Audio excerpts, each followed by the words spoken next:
What keyword ranking strategies are you currently using? The entire goal for ranking is how many orders can we possibly get through that one specific search term. Now, I know there's a lot of talk in our space around like, oh, target like long tail search variations of the keyword and all that stuff. That does help.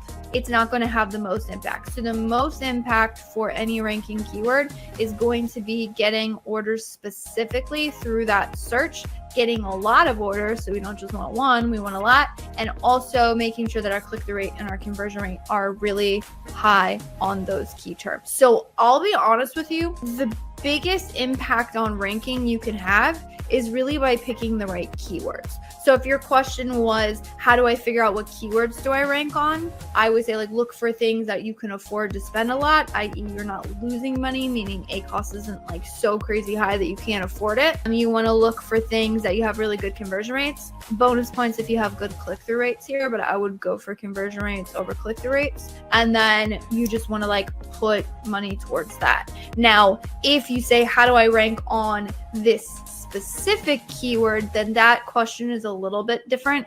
And I'm just going to tell you like push volume. Now, what I recognize is that me saying, hey, push volume through a one specific search might mean that that's not super profitable. So that's where I'm saying like the real trick is going to lie in the actual targets that you select to rank on. Other things, some pro tips and some pro hacks are more advanced but can be helpful here, is if you have a specific search where it's like crazy expensive and you just don't really have the budget for it. Again, that goes back to keyword selection. Make sure you're selecting keywords where you can afford to spend that budget on it. But if we're on a specific keyword, you want to make sure that you're showing high enough in search that you can really get those good conversions and get those eyeballs on the product. But maybe you can't afford a ton of clicks because there's a lot of clicks and they're really expensive. And use the budget as sort of a lever to cap or meter how much money you are spending for that ranking play. Now, how effective that is going to be how many orders your market is making, and that's relative. So when I talk about trying to get a large amount of orders, it's relative to the other competition that is on that particular search page. Hello and welcome back to another episode of Ask Junglr. This is the time and the place where you can get answers to your most pressing Amazon advertising questions. I'm super stoked. Already seeing a lot of really good questions in the chat today, which is awesome. So I'm going to give you guys quickly, for those of you who have not joined in on one of these before, the format of this is drop whatever and any Amazon advertising questions you have into the chat. I will pull those up and I will give you answers. So for context, hey, my name is Elizabeth Greene. We've been running and managing Amazon advertising accounts for 6 or 7 years now. More than that, just myself personally, which means we've seen a lot, we've done a lot, and we are also on the cutting edge of a lot of more advanced tactics. So you want to talk about like sponsored products prompts now coming out, sponsored products video ad, AMC, DSP, all kinds of crazy stuff. But we also have experience across a wide variety of categories as well. One of the most notable, and I would say a little bit more difficult, and I am prompted by it because I do see some questions in the chat on that specific category, is the clothing category or any like other really large variation, high returns, low conversion rates. By the way, clothing, much lower conversion rates. Everyone's like, oh, 10% on average on Amazon. Not in clothing. A lot of times in clothing, 5% is considered a high conversion rate, but it definitely varies. So I, without further ado, shall go ahead and pull up your questions. By the way, I would recommend, if you have any Amazon ad question, if I say something that triggers you, if you guys want to follow up, I love it when I'm talking through a question and somebody adds additional context, then I can pull that up. I highly recommend you do so, because last week I had a couple people who asked some really good questions, but I was like, I am so sorry. I am up against time. So I'm here for a solid, I would say solid hour. I'm going to have to jet about 5 minutes early today because I got another live. So I'm hopping straight in from this live onto another one. We're talking about AI usage for Amazon sellers, which is a fantastic one. So if anyone wants links to those, feel free. Maybe I'll pull those up, but without further ado, again, I'm gonna just go ahead and get into it. A couple people are saying hello, so hello to you as well. Someone's saying good luck. Thanks. It is definitely, I can say, daunting to have to come up here, not know what the heck is going to be asked. But to be honest, I do find these Thursday lives, I don't want to say easy, but it's like it doesn't require a lot of prep work because I've been prepping for the last 6 or 7 years, right? And day in and day out, running an agency that sees many things across many different accounts. That's my prep work. So it's a lot, but it's what I do day in and day out anyways. All right, cool. So the first question, this one's got a couple parts to it. So let me pull up these questions in rapid fire and we will get into it. So the first question is, my brand is in the apparel category, women. We actually have a couple of brands across the apparel category and multiple different subsections of that. But the question was, my current return rate is 40%, which is high. I would say 40% is high. In my experience, sometimes between a 15 to 20% return rate is pretty average for clothing. Now, it does depend, and it also depends on some other factors, and I found that sometimes higher priced items tend to have a higher conversion rate, not always. But the question was, and there was another comment, and so this, for context, this is in the US. All right, good context. So the question is, what steps in terms of listing optimization, distribution, and PPC optimization do I need to achieve below a 15%? So I would say, obviously, jumping from a 40 to a 15 is high. So what you need to understand is why people are returning your products. If you have a return rate that is that high, there is something that they are not getting. Like, whenever a product is returned, unless somebody's just a jerk and like uses it and return it, which that happens, generally speaking, though, it's because an expectation has not been met.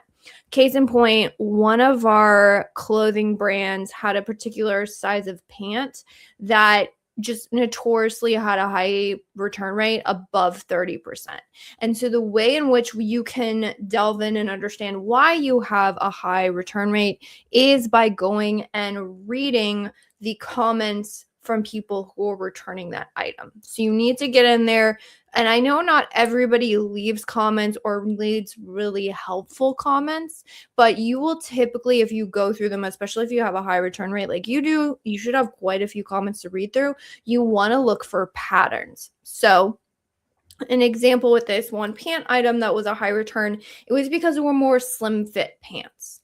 And so because they were more slim fit, people just weren't they weren't fitting as well. So what you need to do is you need to recognize why an item is returned, and then you need to go and adjust your listing, mainly your image stack for that. So what was done with this particular product is I think they went and made sure that the size was very apparent. They put slim fit in a lot of the wording on the title, and there's just a lot you need to figure out, again, why there's a disconnect. So on some items, I've noticed it's that they're saying that the color wasn't what they were expecting. And so, okay, then we need to do a better, like when we're putting together our images, are we not being super clear with the color of the item? Are they expecting something to, so what you need to do is you need to go and analyze the disconnect from what the customer was expecting, and then what your actual product is,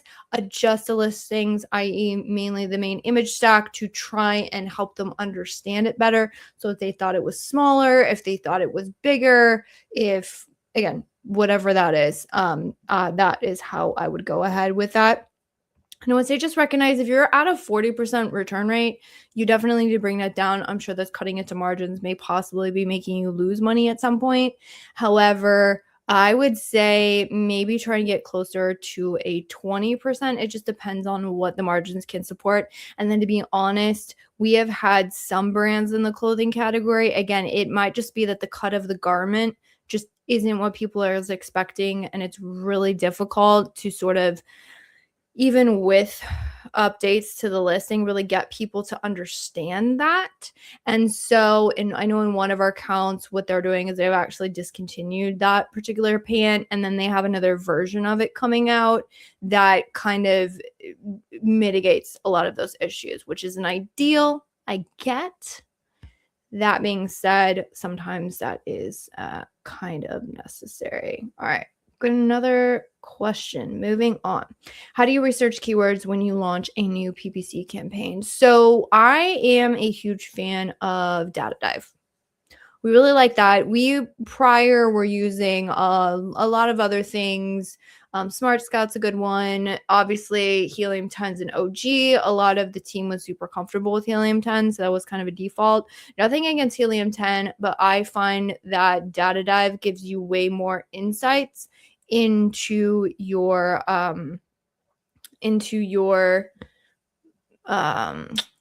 competition, and there's a lot more like filters and stuff that are already kind of like pre-applied that make it a lot easier to find what you need to much quicker than you can say like using Helium 10. So we're using Data Dive for that. Now in terms of, so that's how do you research keywords? I'm trying to think. Let me see if I can go through our training module. So we like to figure out like where we have at least I'm trying to remember. We're looking for high relevancy keywords, which is typically at least 5 of our competitors ranking in the top 5 position for the keyword, and search volumes above 500 tends to be our sweet spot. And then we like to select a handful of those keywords. Typically, it depends on the ad budget. Probably you're looking somewhere between 10 and 15.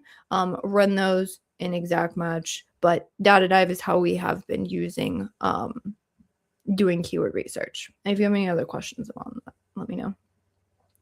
How do you optimize PPC ad bids? What is your suggestion on the bidding? I could go on all day. about bid optimizations.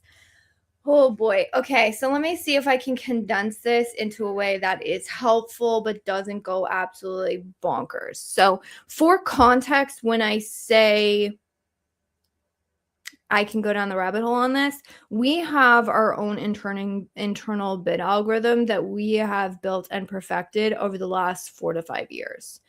And there are so many nuances and use cases that we essentially have an algorithm that will account for pretty much any use case and allow us to make very fine tweaks to how the algorithm treats certain things. So I would say at a minimum, you are always going to have 4 buckets when it comes to ad optimization.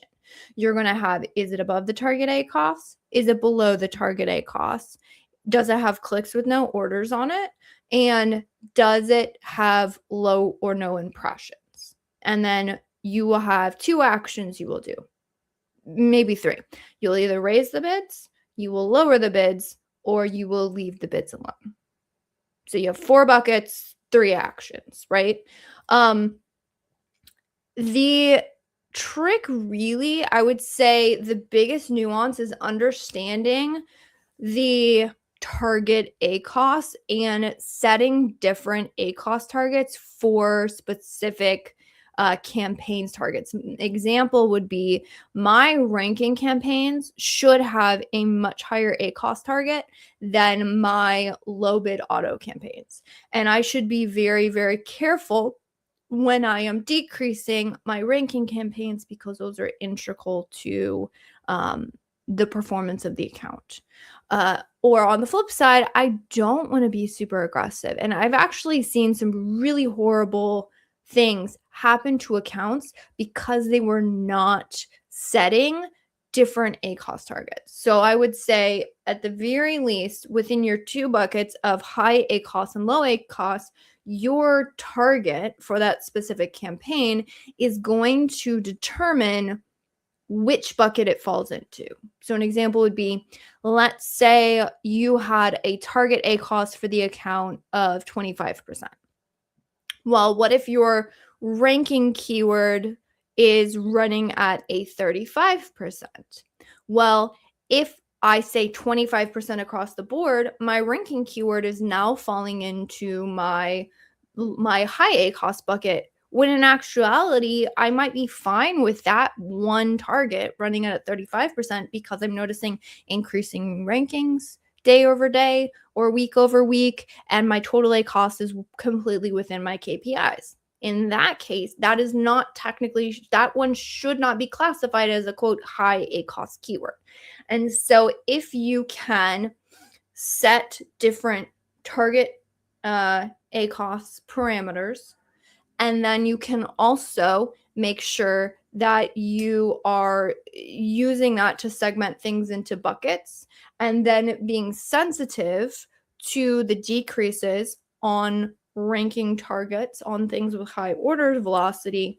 Then that's kind of that. I would say that's the thesis and that's the basis for our bid optimizations.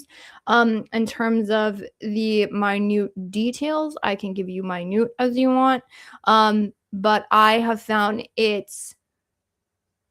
what we essentially do is we set a variable bid ceilings and bid floors. So there's still a algorithm behind it, which at this point we've switched over to using revenue per click algorithms, which says it's your sales multiplied by your target ACoS divided by the number of clicks. And essentially what that formula tells you is if I have this much conversion rate, what should my bid be to achieve my target ACoS? Now, as you and I both know, just because we want to be able to get the same amount of clicks at 10 cents versus $1 doesn't mean we're necessarily going to be able to do that. It is not taking into account any sort of marketplace or auction factors.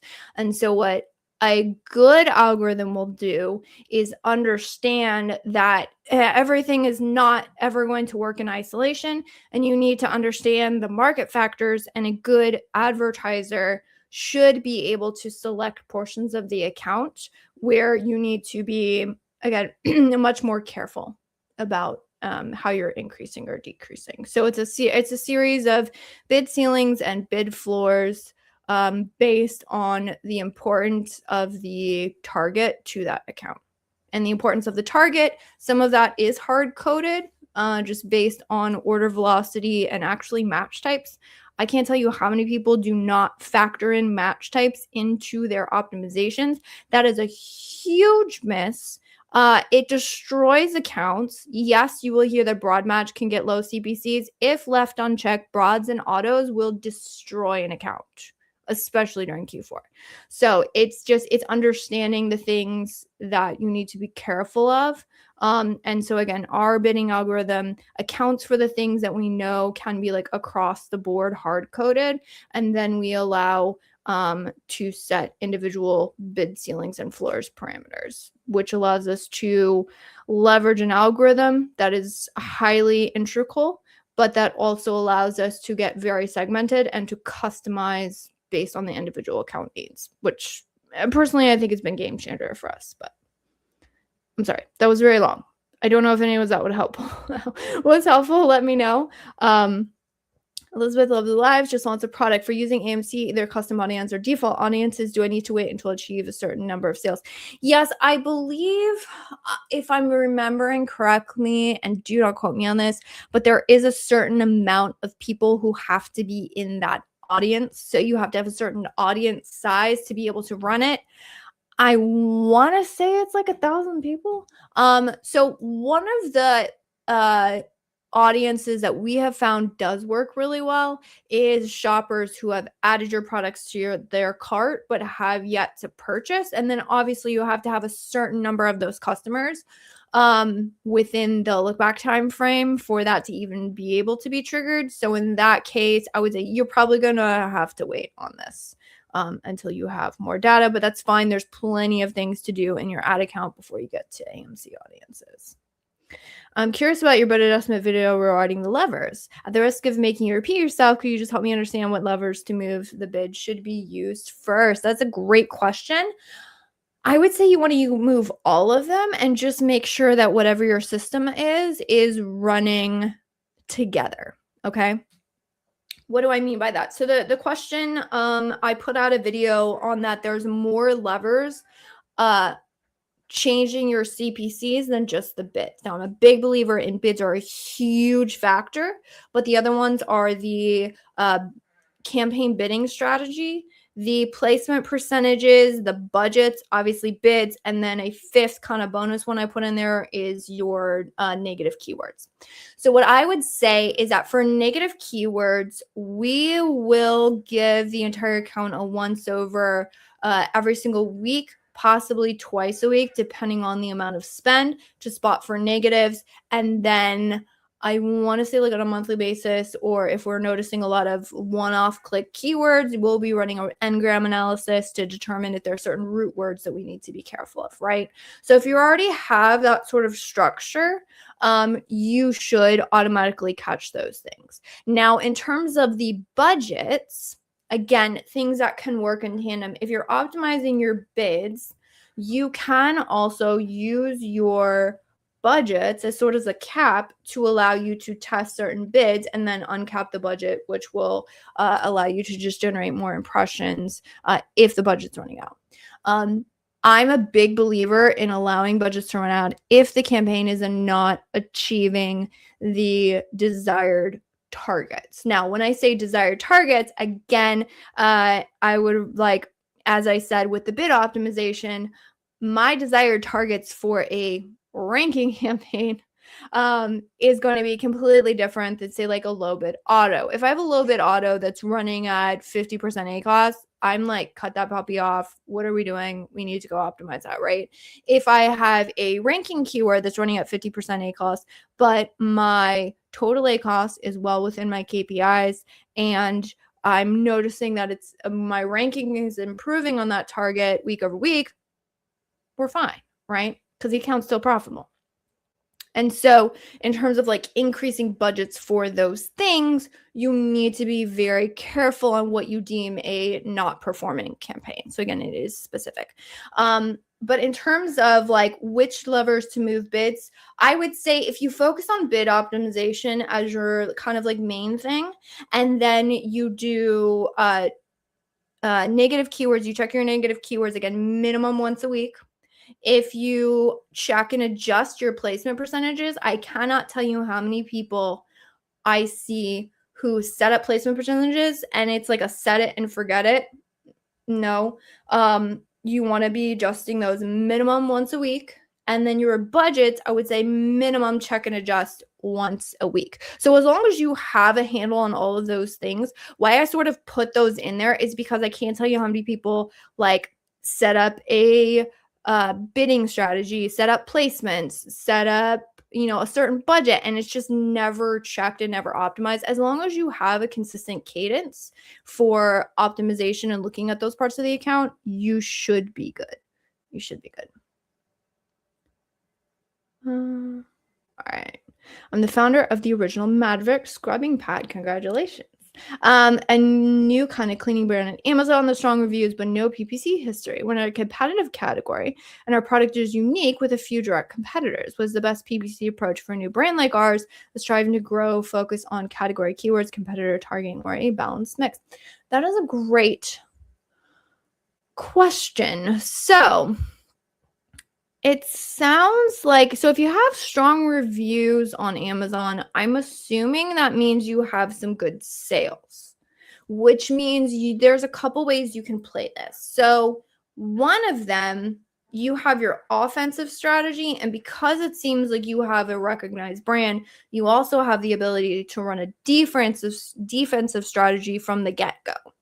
So a defensive strategy is targeting your own branded keywords. Now, this is not going to grow market share, but I would take a look at your branded. I would go into Amazon, I would just search your keywords, and I would see, are those other competitors popping up on your branded terms? Are they pushing you down? In that case, I would recommend a defensive strategy.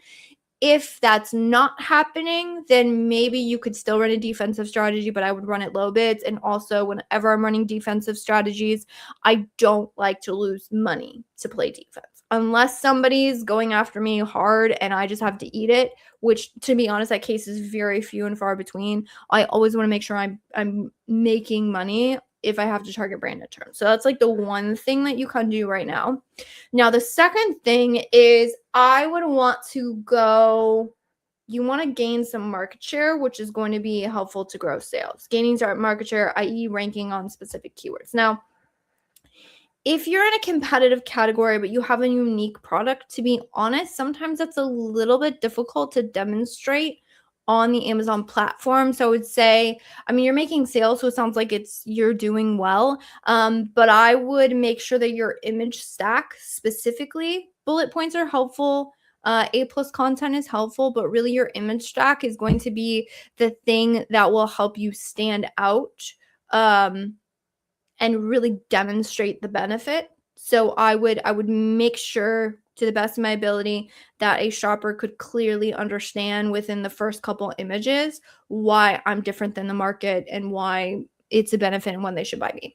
And then in terms of strategy, there's two different strategies you can run, and I would test them both. You said you're unique with a few direct competitors. I would take a look at where your direct competitors are ranking. So you can do a reverse ASIN search. Again, we use Data Dive, really like them. There's Helium 10, Jungle Scout. I'm sure there's other ones where you could do a reverse ASIN search. You basically want to understand where are those direct competitors ranking. That will give you an idea of keywords that you can target.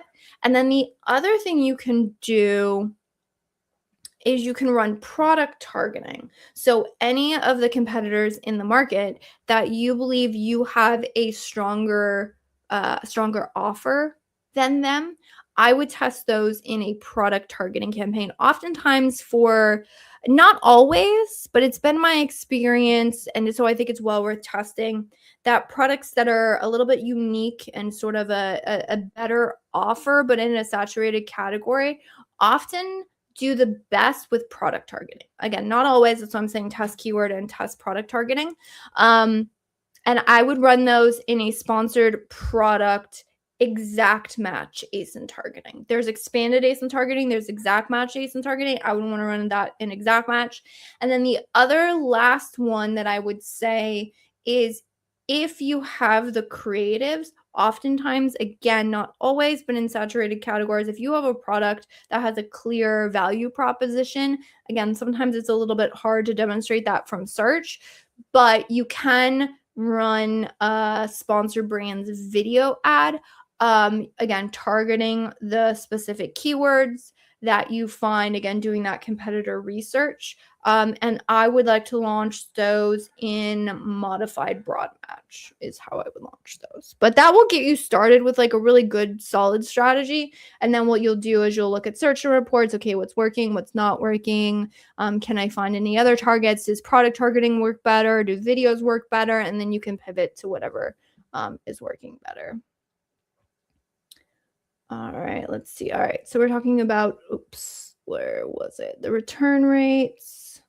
Sorry, there's a lot of questions today. I'm going to do my best to get to everybody.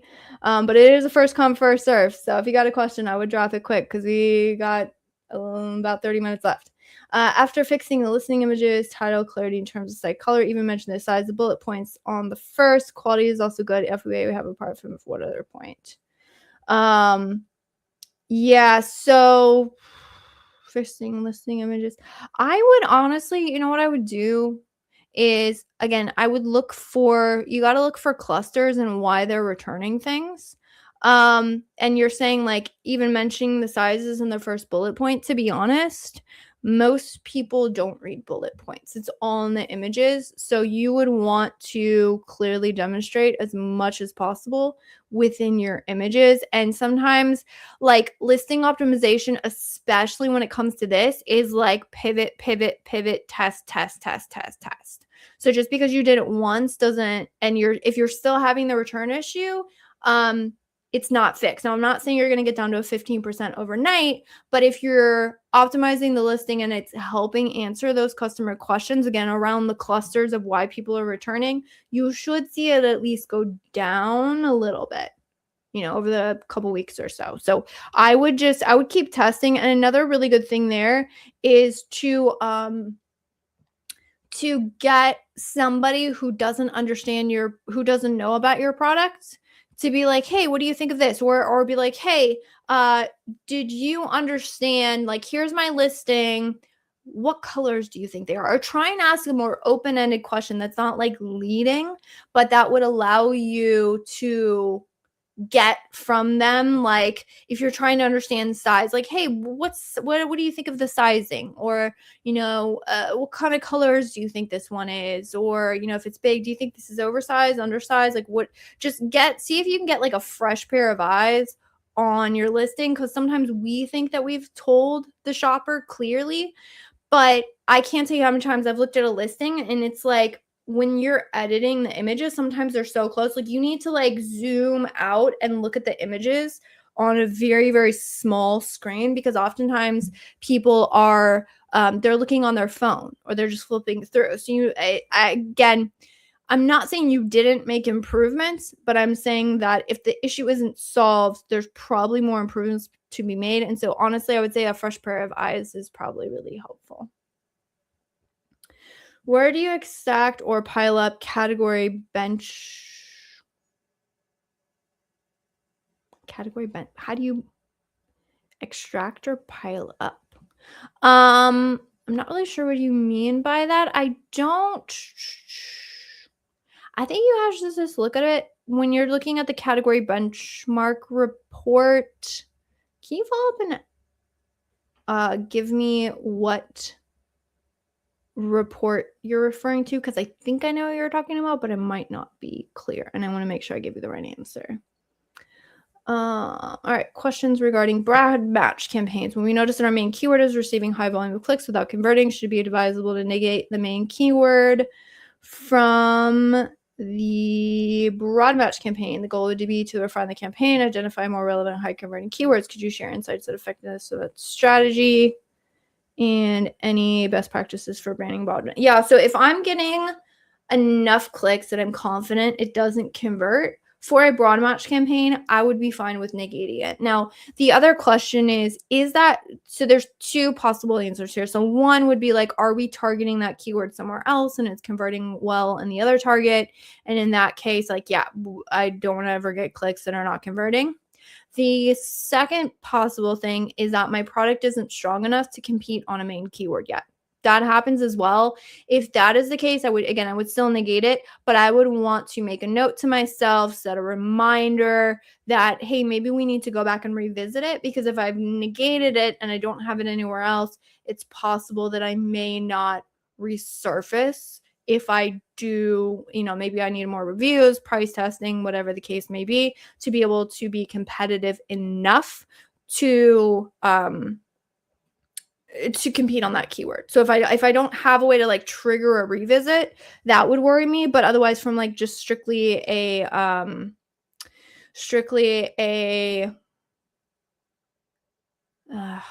I saying? Strictly from a optimization standpoint, yes, if it's got too many clicks, negate it. Do you have any bids up and down, or down only, or fixed bids? Good question. So if it is a ranking campaign, oftentimes we will launch it in fixed bids. If it is a low volume or a low bid campaign, we will use down only. If we notice that a campaign is performing really well and we're okay with testing a little bit higher CPCs and the ACoS is within our targets, we have been testing dynamic up and down bidding.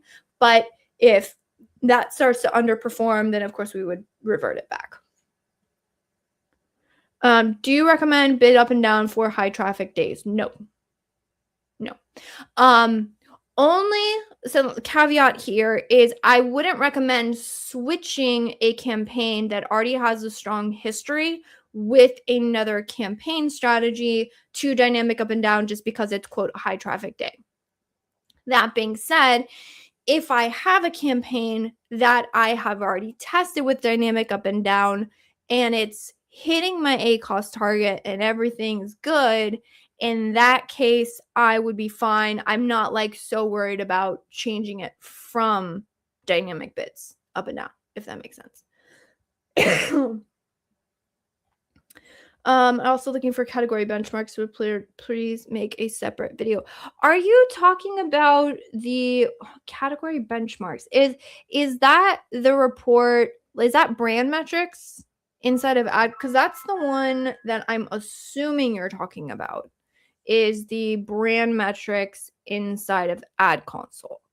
If that's the case, then it's simply going through and checking it periodically. I don't know if there's like a specific download or cadence to that. I could talk through that. But in terms of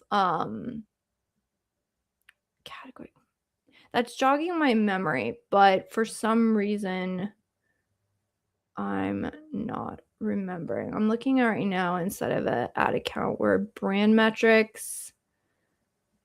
I know they have, I mean, like, so brand metrics is like highly helpful.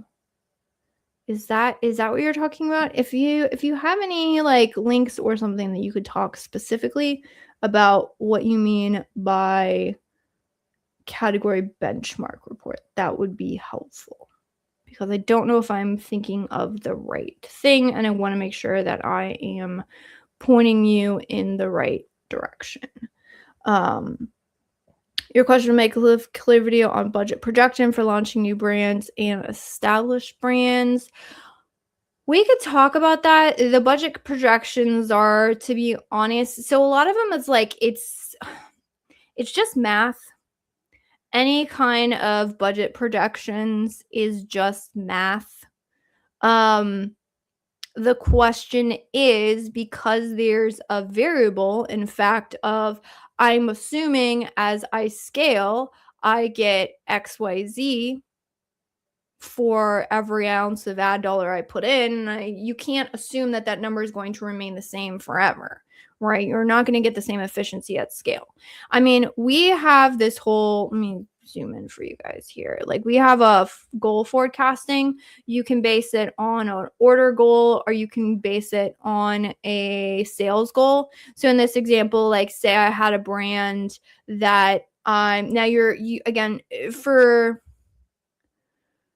product forecast, this is a simplified version, but like, we have, like, say you wanted to have $10,000 in sales goal, you had a $25 price, your expected CPC was 50 cents, your expected conversion rate is 10%, and you're assuming that in the beginning all of your orders are coming from your ad sales, so you have 100% ad sale percentage. This is looking at a forecasted total ACoS, a forecasted ACoS of 20% and a forecasted total ACoS of 20%.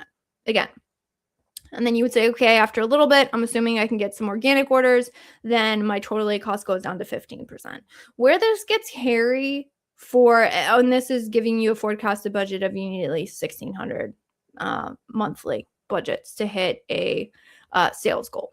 Now, that being said, like, let's say this is where having forecasted and actuals is very beneficial, because let's say you thought you could launch it at a $25 price point, and then you realize that you need to lower the price point to get you need to lower the price point to get momentum, and you thought you could spend on a 50-cent CPC, and all of a sudden your CPC jumped up to 60 cents, and you expected a 10% conversion rate, but in actuality you probably ended up at a 7% conversion rate, and you only got 90 ad sale percentage. All of a sudden my forecasted went up from I can launch and have a 20% total ACoS to, like, oh crap, I launched and I'm now to 35% total ACoS, which makes it a little bit hairier. So honestly, it's not too difficult to do forecasting. It's more making sure you're benchmarking it off of what is reasonable given your particular category is what I found is the most important. And I already mentioned bidding up and down for high traffic days. Yeah, I'm gonna have to look at, so in that case, we're a couple minutes out. Again, I'm gonna have to hop a little bit early to go to another live if anyone wants access or how to figure out where that other live is. More than happy to drop that in the comments. Again, I'm doing, it will be Noah from Mag and John Aspinall. We're going over how to leverage AI for Amazon sellers, which is awesome. Lots of cool, interesting things coming out with AI. Lots of ways that it doesn't work very well either as well. So there's lots to do with that. And with that being said, I'll hang around for 1 or 2 more minutes in case anyone else has an Amazon ad question. But unless that, I will probably go ahead and wish you all a amazing rest of your day. And for those of you joining in on the other live, excited to see you guys. And with that, I will catch you guys same time, same place next week, and we will chat then. Thanks so much, guys. Hopefully it was helpful. And that wraps up this episode of the Ask Junglr Amazon Advertising Podcast. I hope you found these insights and strategies helpful in your Amazon PPC journey. Remember, if you have a burning Amazon ad question that you'd like answers to, head over to junglr.com/live to join our next live Q&A session. Until next time, keep optimizing those ads and stay hungry.